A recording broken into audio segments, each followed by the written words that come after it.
Balita korban penculikan bernama Bilkis di Makassar, Sulawesi Selatan ternyata 3 kali dijual dari orang berbeda. Terakhir Bilkis dijual kepada salah satu suku di Jambi seharga 80 juta rupiah. Dalam jumpa pers pada Senin pagi, Kapolda Sulsel Irjen Juhandani Raharjo Puro mengatakan dari hasil penyidikan diketahui korban ketiga kali berpindah tangan. Para pelaku Bilkis dijual mulai dari harga 3 juta rupiah sebelum akhirnya dijual 80 juta rupiah di Jambi. Salah satu pelaku yakni berinisial NH diduga menjadi penadah dalam jaringan penculikan Bilkis.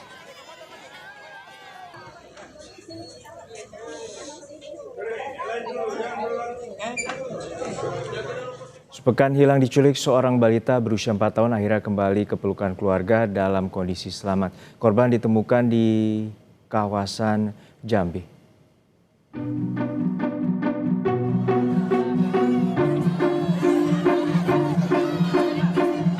Tangis haru dan rasa syukur dirasakan orang tua balita yang berhasil diselamatkan dari penculikan. Sang putri akhirnya kembali ke pelukan dalam kondisi selamat setelah sepekan hilang. Korban ditemukan pada Sabtu 8 November 2025 di Kabupaten Merangin, Provinsi Jambi setelah hilang selama sepekan. Hasil pemeriksaan kesehatan, tak ada tanda kekerasan fisik maupun trauma psikologis pada korban. Ditemukan tadi malam dan bisa kembali ke Makassar pada hari ini. Ya. Dan tadi sudah dicek kesehatannya, alhamdulillah tidak ada tanda-tanda penganiayaan, ya, dan kondisinya juga baik. Secara psikologis juga sudah dicek, ya. Dari Bu Kadis juga sudah ngecek semuanya, alhamdulillah dalam kondisi yang sangat baik. Anaknya juga ceria, baru kita terima anaknya, ya. Jadi akan kami dalami pelaku-pelakunya, jaringannya, tindak pidananya. Korban dilaporkan hilang pada 2 November saat menemani sang ayah berolahraga di Taman Pakui Sayang, Kota Makassar, Sulawesi Selatan. Dalam rekaman CCTV, korban dibawa secara tergesa-gesa oleh seorang perempuan tak dikenal. Saat ini, para pelaku penculikan telah ditangkap dan tengah diperiksa di Polrestabes Makassar. Tim Liputan, Kompas TV. Setelah sepekan, balita yang hilang di Makassar telah kembali ke pelukan keluarganya. Informasi terkini soal kasus penculikan ini disampaikan oleh jurnalis Kompas TV, Gufron Lamataha dan juru kamera Nila Rustam. Gufron, untuk saat ini bagaimana kronologi akhirnya korban ditemukan di Jambi dan berapa orang yang ditangkap oleh pihak kepolisian? Ya, siang Juno dan juga saudara, benar sekali. Hingga saat ini memang korban sudah berada di rumah keluarganya yang ada di Kota Makassar untuk bagaimana hingga proses kronologi korban kemudian ditemukan di Jambi. Ini saudara memang berawal dari hilangnya korban di salah satu taman yang ada di Kota Makassar pada 2 November lalu. Terus kemudian juga diculik atau yang menjadi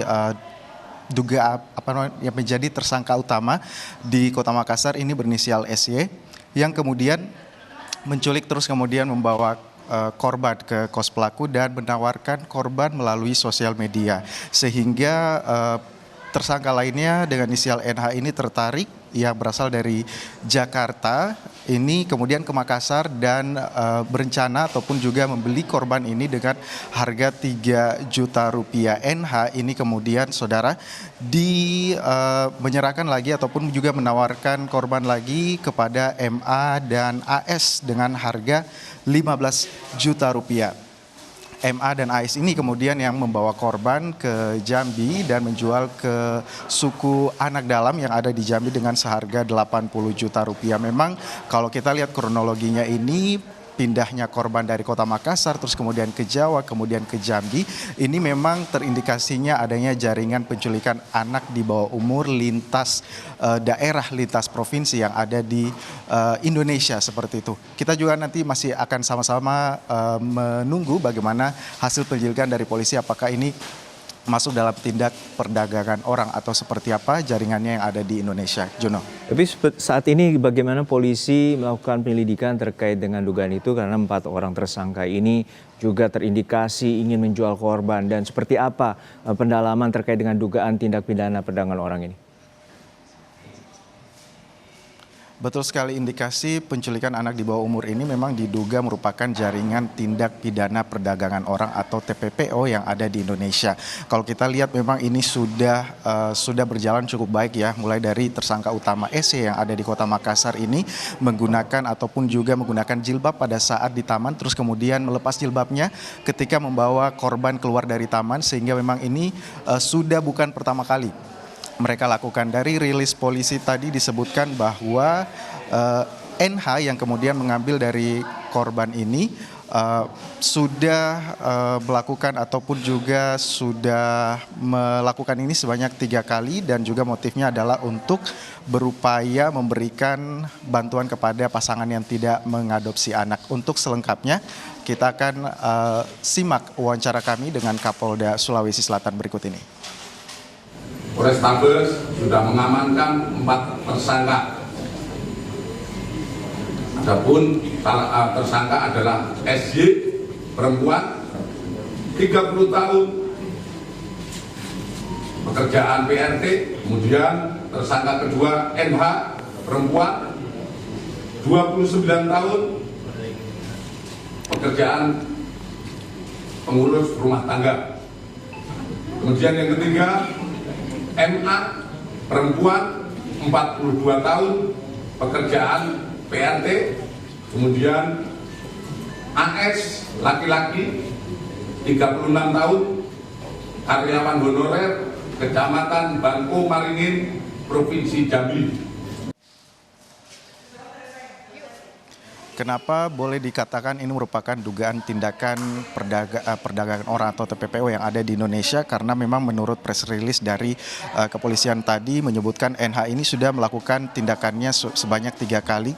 Sementara AS dan MA ini sudah melakukan tindakan penjualan ataupun juga penculikan anak di bawah umur ini, kemudian dijualkan ke orang lain ini sudah sebanyak 9 kali. Nah, titik-titik penculikan yang sudah dilakukan mulai dari 3 kali hingga ke 9 kali inilah yang nantinya akan dilakukan penyelidikan lebih lanjut. Apakah memang titik-titik ini merupakan jaringan antar provinsi yang ada di Indonesia dalam dugaan kasus TPPO seperti itu, ataupun juga penculikan anak di bawah umur, atau seperti apa, ini masih dalam penyelidikan lebih lanjut baik dari Kapolrestabes Kota Makassar, terus kemudian juga tentunya nanti akan dilakukan juga penyelidikan lebih lanjut dibantu dengan Kapolda Sulawesi Selatan. Seperti yang kita ketahui, penangkapan 4 tersangka ini merupakan operasi gabungan dari Kapolrestabes Kota Makassar dibantu dengan Polda Jambi dan juga Satreskrim Polres Kerinci. Tentunya koordinasi antar polisi di Indonesia ini juga bantu mensukseskan menangkapnya 4 tersangka yang tersebar di beberapa daerah yang ada di Indonesia, Juno. Baik, kita cermati bagaimana pengusutan tuntas terkait dengan perdagangan manusia khususnya menyasar terhadap anak balita dan korbannya saat ini berusia 4 tahun. Terima kasih atas laporan Anda, jurnalis Kompas TV, Gufron Lamataha dan Nila Rustam dari Makassar, Sulawesi Selatan.